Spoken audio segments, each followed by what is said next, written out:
Finance Ministry over allowance arrears, other emoluments. JAMB to release results of 379,000 UTME candidates on Wednesday. Marketers import 436 billion naira petrol amid row with Angwati. And on the foreign scene, first humanitarian aid trucks enter Gaza after 11-week Israeli blockade. Hello and welcome to Trust News Updates. I am Hawa Adamikiawa. Members of the Trade Union Congress of Nigeria, TUC, are picketing the Federal Ministry of Finance. The workers, dressed in red t-shirts, have locked the gate of the ministry, preventing vehicles from going in and out of the premises. Although none of the protesters have spoken to the media, the placards displayed suggest issues around allowance arrears and other emoluments. We are here to protest, the level of insensitivity to our requests, our demands as a union, and even as members. We had certain challenges, and we have used all possible, measures, avenues to resolve these issues, but there was no listening ears. We have, our IGR in the office has been withheld for not less than 15 months. And, it's been very difficult to operate the office. Very, very difficult to operate the office. And, that's a very big concern to us.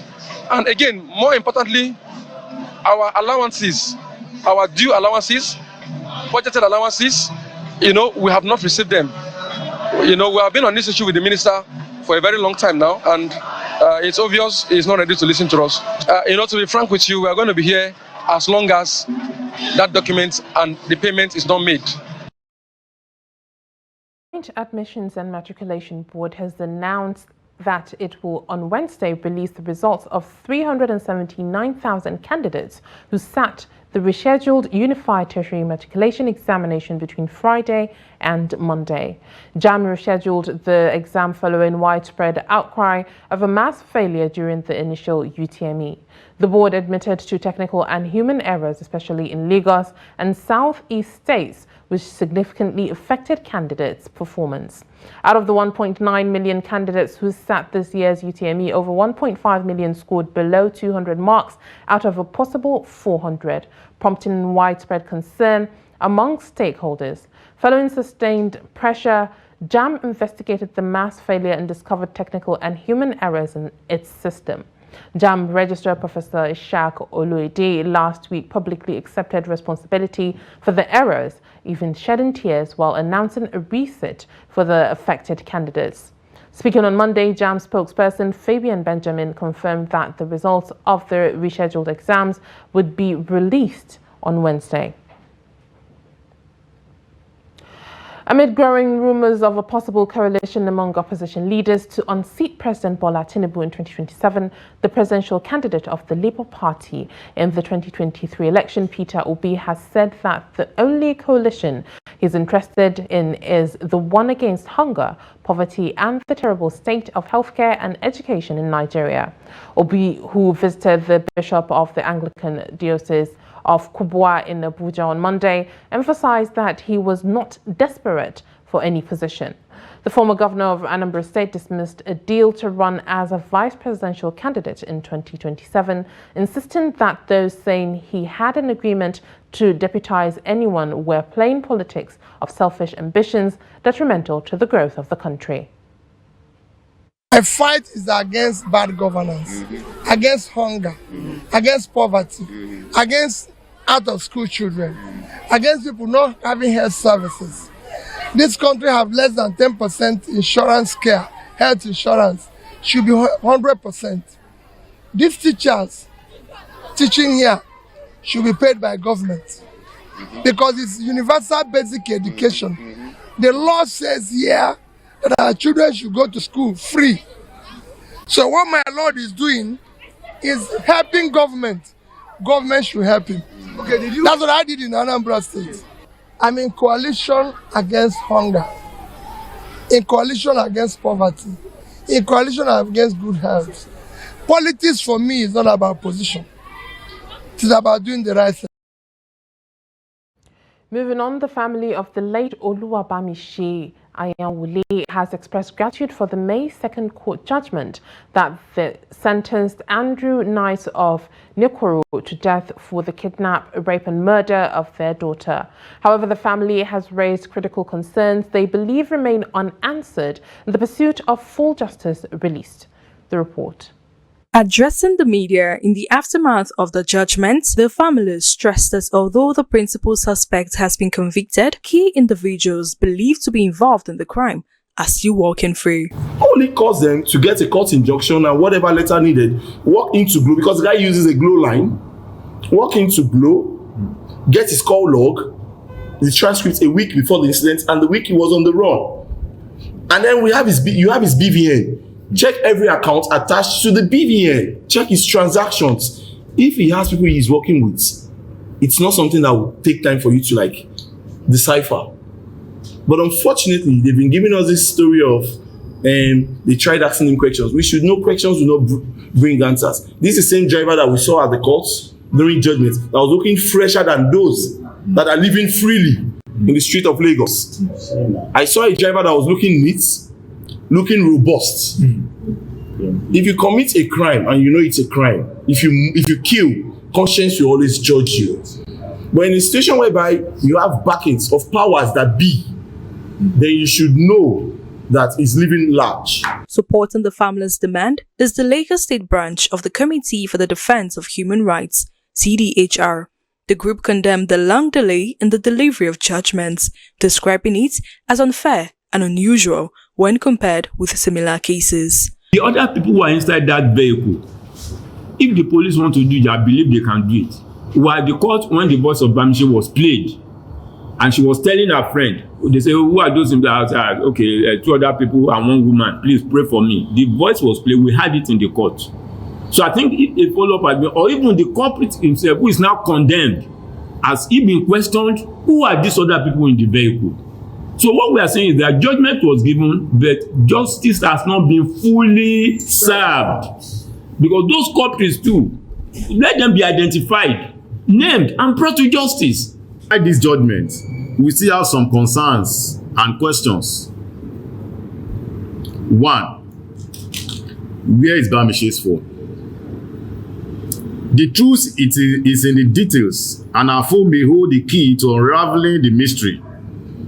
Investigation should have been done to find out where the cell phone is, so as to ascertain the culprits and their locations. As the public awaits further action from the police and state authorities, the Ayanwale family and CDHR have vowed to continue pressing until every person involved in Bamishi's death is identified, prosecuted, and punished.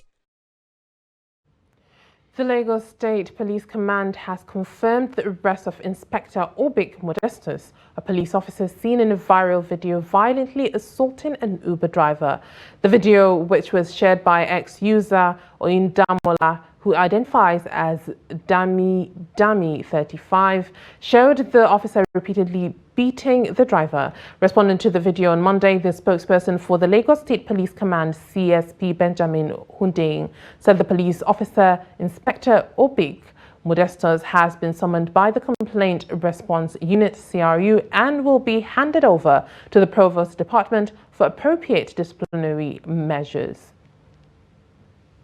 Are you mad? Are you mad? Are you mad? Are you mad? Just take it easy. Hold that up for her. The video police.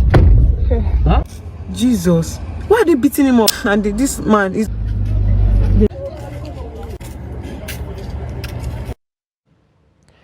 Moving to Katsina State, the Emir of Dora, Farouk Umar, has fired the village head of Mantau in Ermaulu community of Bawri local government area of Katsina State, Ilya Mantu, over allegations of involvement in the kidnap and rape of a married woman. The married woman, simply identified as Zalehatu, was abducted along with her nursing baby sometime last year by unidentified persons. While in captivity, the woman was said to have been raped severally by her abductors and was later released after a 20 million naira ransom was said to have been paid. But relations of the woman were said to have gone to court over the incident, with the village head said to have been pointed as being the brain behind her abduction. The incident led to protests last week by youths in the community who accused the deposed village head of suspected complicity in the incident. Following these developments, the emir deposed the village head on Monday evening, and the emir said the emirate would not tolerate any form of abuse against the common people, not minding how highly placed the abuser might be. The Speaker of the House of Representatives, Tajuddin Abbas, is calling for urgent reforms in the country's agricultural sector. Speaking through a representative at a public hearing, the Speaker emphasized the need for investment in innovation and research to secure Nigeria's food future. The report. The push for agricultural transformation took center stage at the National Assembly, where lawmakers deliberated on 11 proposed bills targeting the sector.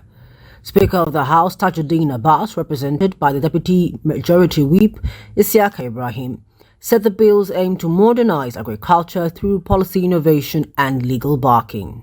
The 11 legislative proposals currently under the scrutiny of this committee reflect a clear indication that the 10th House of Representatives remains resolute in its drive to actualize meaningful governance through responsive and visionary legislation. These bills speak to our collective ambition to restructure the country's agricultural framework through legal instruments that can effectively modernize and revitalize the sector. Chairman of the House Committee on Agricultural Colleges and Institutions, Isiaka Kinlade, blamed the sector's decline on the oil boom of the 1970s and stressed the need to harness agriculture to combat unemployment, rural poverty and climate change. With a population size of over 220 million and still growing, the nation needs more agricultural colleges and research institutions.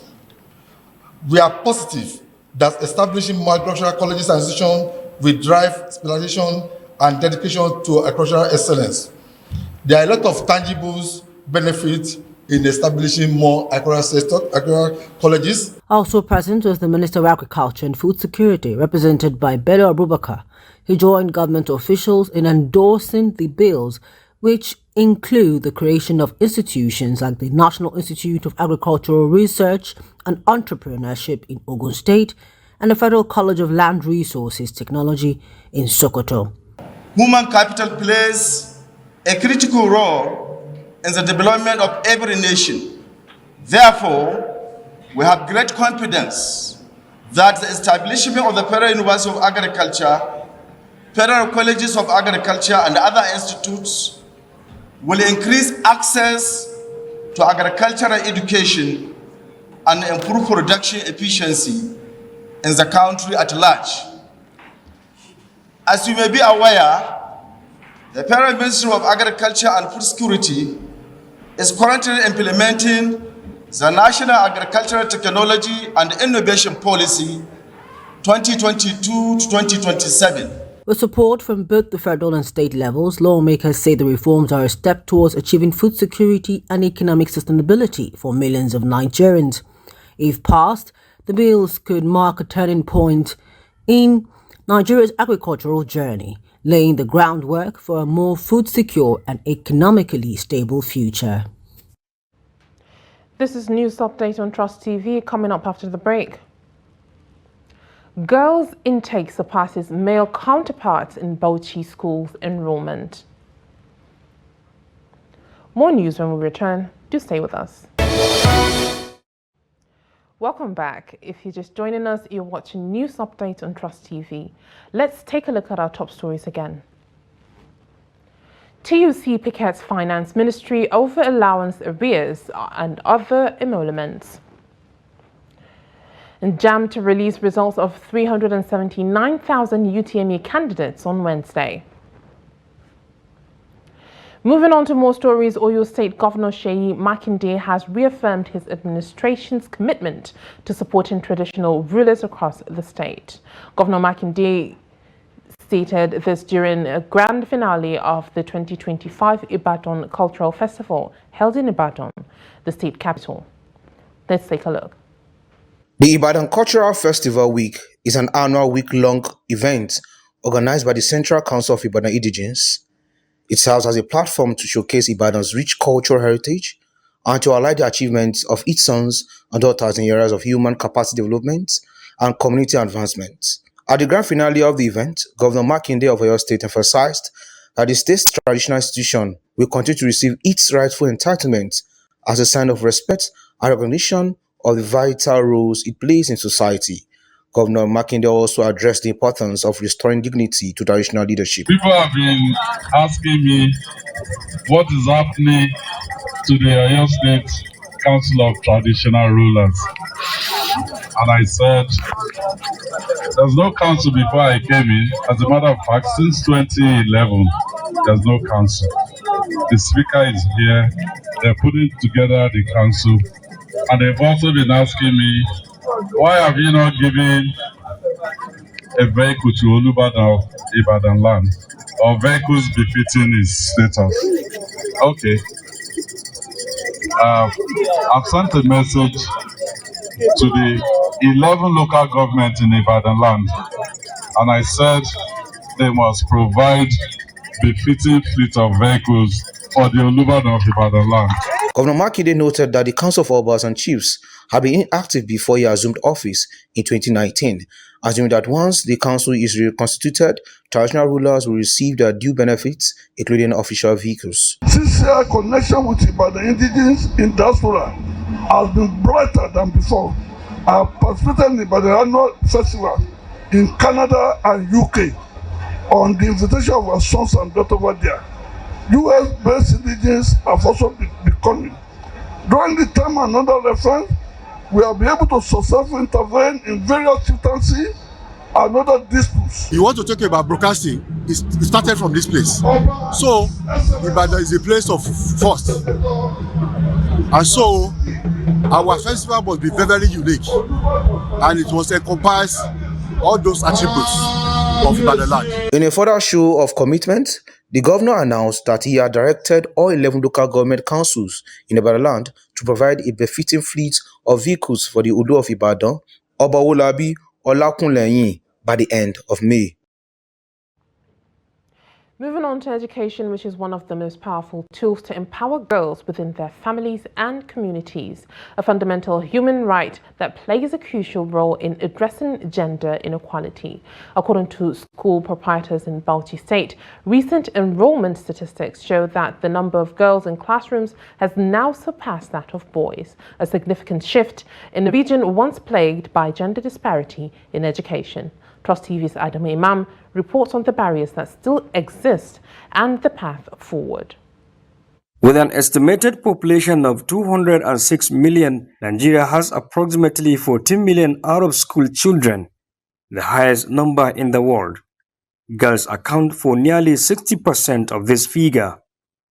However, recent trends indicate a positive change as more girls in northern Nigeria are enrolling in school compared to boys. But I can assure you, in our school, to be precise, you see we have more of girls. And I think that is purely because of the enlightenment the parents have received. And as you know, society, generally, women are the home builders. And I believe parents are beginning to become aware that if the girl child is not educated, how does she manage her own home in the future? And so I believe parents are becoming aware of that fact. Despite the policy of compulsory basic education, many girls still face challenges that hinder access to education.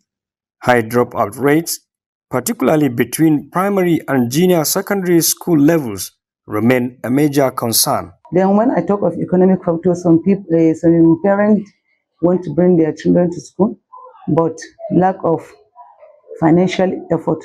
So they have to, or they think they better educate the male kid instead of the female ones.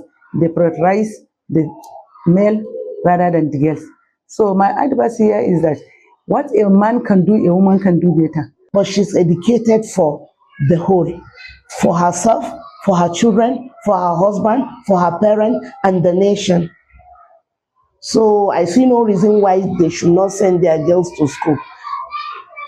Though we have some girls that when they are sent to school, they do something different from what their parents send them for. But still, that will not stop them because we are not all the same. The girl child education is something that stakeholders need to take a look at it. CSOs have been advocating for the girl child to go to school, not just enrolling in school, because when you talk about enrollment, a parent will go and register the child in school. When the child is in primary 3, 4, 5, they will now say she's ripe for marriage. No, that's not what we mean. The girl child should go to school, transit from primary to junior secondary, from junior secondary to senior secondary, and then to tertiary institution. These educators and stakeholders point to persistent gender disparity fueled by marginalization based on gender, geography, and poverty. Inadequate infrastructure, including poorly equipped classrooms and lack of learning materials, continues to widen the education gap. Stakeholders say despite the progress in girls' enrollment, more targeted government interventions are needed to remove remaining barriers and ensure that all children, regardless of gender, have access to quality education. Adam Imam, Trust TV News, Bauchi. Moving on to business, a fresh wave of premium motor spirit, which is also known as petrol importation into the country, has made the roll between oil marketers and the Dangote petroleum refinery to linger amid signs of deepening tensions in Nigeria's downstream oil sector. This roll deepened after independent oil marketers resumed large-scale importation of petrol, as fresh data shows that over 496.17 million litres of petrol were brought into the country within 9 days. 2 weeks ago, the president of Dangote Group, Aliko Dangote, declared that his $20 billion refinery was still fighting for survival. The business mogul's remarks were triggered by the continued importation of petrol and the reluctance of major marketers to buy in bulk from the refinery, despite its increased production capacity and improved output of petroleum products. He stated at an event that the battle with entrenched oil cabals, one that began even before the refinery commenced full operations, was still ongoing. The business mogul's fears now appears to be confirmed as fuel imports have surged significantly in recent weeks. Moving on to the foreign scene, the first few humanitarian aid trucks entered Gaza on Monday after Israel announced it would let limited amounts of food into the enclave. The Israeli military allowed 5 trucks carrying baby food and other supplies into the Gaza Strip via the Kerem Shalom crossing in southern Israel, according to the Israeli defense body in charge of coordinating aid to Gaza, Kogat. Israel partially resumed aid deliveries after an 11-week blockade, where Israeli Prime Minister Benjamin Netanyahu said the decision follows growing pressure from allies, including the United States, who reportedly could not bear images of hunger from Gaza. Britain and European Union leaders called the situation in the enclave unacceptable during a press conference after an EU-UK summit on Monday. United Nations humanitarian chief Tom Fletcher welcomed the renewal of aid deliveries but called the move a drop in the ocean. Meanwhile, the United Kingdom, France and Canada have issued a joint warning to Israel, threatening to take concrete actions if the country continues its intensified military operations in Gaza. The leaders described the humanitarian situation as intolerable, pointing to a complete blockade that has prevented food, fuel and medicine from entering the region since early March. Israel's Prime Minister Benjamin Netanyahu rejected the criticism, accusing the Western leaders of rewarding Hamas by pushing for an end to the war before the militant group is defeated. He argued that calls for a Palestinian state and ceasefire would embolden further attacks on Israel. Over the weekend, Netanyahu said Israel would allow basic amount of food into Gaza following an 11-week blockade, but reaffirmed intentions to maintain control over the entire territory.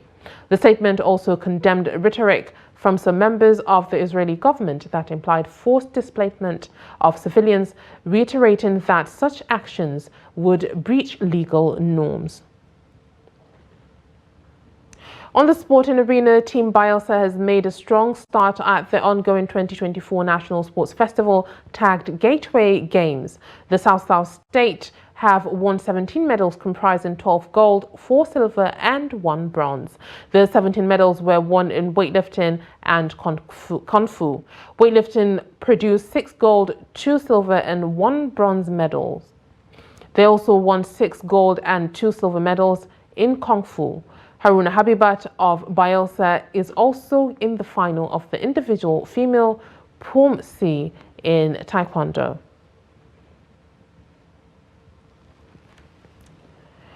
And with that, we've come to the end of News Update on Trust TV. Make sure you follow all our media platforms and join our YouTube live stream for more news. I'm Hawa Ademikiawa. Thank you for watching.